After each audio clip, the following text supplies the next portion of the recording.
Hello guys, in this video I'm going to show you how to play a music while recording a video in Instagram Edits.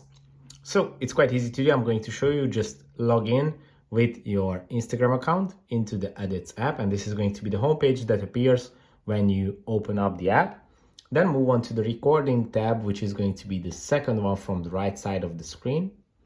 And now on the left side you will find these icons and you can select a music that you can add to your video. Obviously you can search, you can see the current trends, and you just add the music. You can select even the part from the music that you add to your video.